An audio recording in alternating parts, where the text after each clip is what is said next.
11h, Europe 1 Culture Média. Philippe Vandel. Bonjour Luce Bernard. Bonjour Philippe, bonjour tout le monde. Louise au sommaire de votre journal des médias. Les salariés de la Voix du Nord s'opposent au plan social qui est prévu. Delphine Ernotte et Sybille Veil réagissent aux propos de Cyril Hanouna contre l'audiovisuel public. Les nouveaux enfoirés, quelle personnalité intègre la troupe? Des surprises dans le classement des auteurs qui ont le plus vendu de livres en 2022. Et puis un canular sur la BBC, ce sera en fin de journal. Mais d'abord, on va commencer par les audiences qu'ont regardé les Français hier soir en prime time, comme on dit. Ils ont regardé le service public. France 3 est en tête avec le téléfilm policier En attendant un miracle. C'était une rediffusion, 3 200 000 téléspectateurs, 15,6% de part d'audience.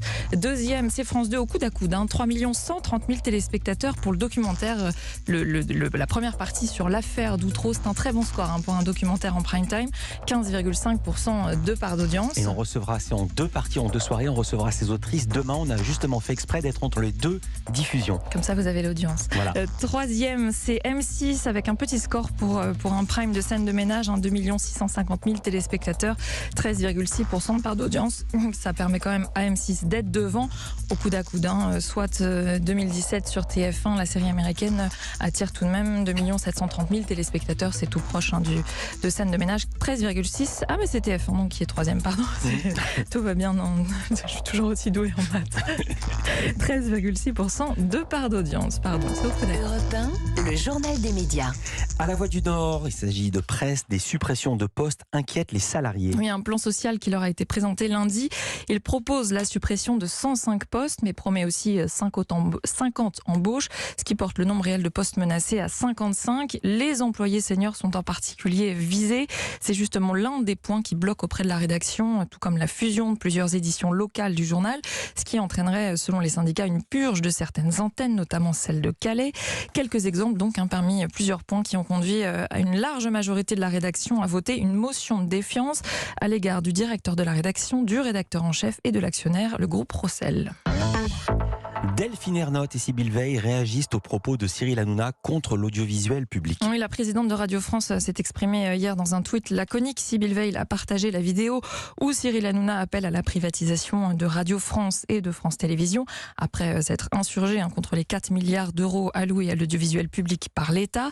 Elle accompagne le partage de cet extrait Touche pas à mon poste d'un commentaire, la société du défouloir. Quant à Delphine Ernotte, présidente de France Télévisions, elle a commenté elle aussi la violente charge de Cyril Hanouna en marge d'un colloque d'après Le Parisien.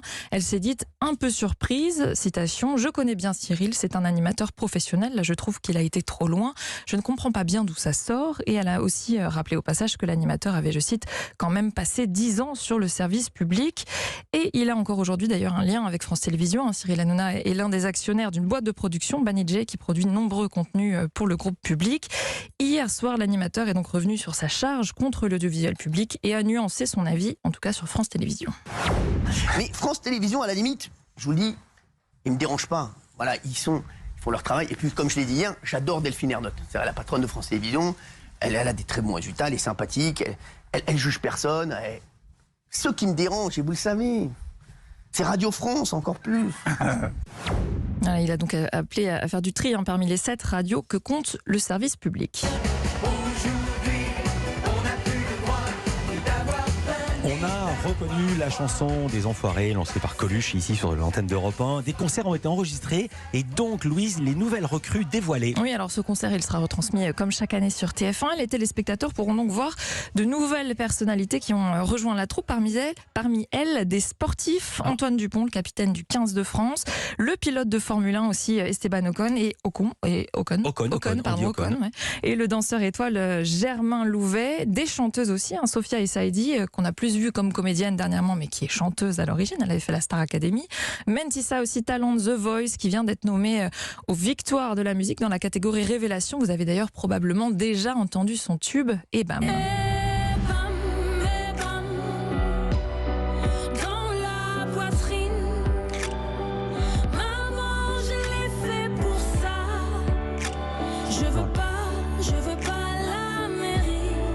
diffusion prévue dans quelques semaines à l'approche du printemps sur TF1. On quitte le monde de la télévision pour celui des librairies. Le classement des auteurs qui ont vendu le plus de livres en 2022 en France a été révélé par le Figaro. Oui, pas de surprise tout en haut du classement GFK, c'est Guillaume Musso qui conserve son titre pour la 12e année consécutive.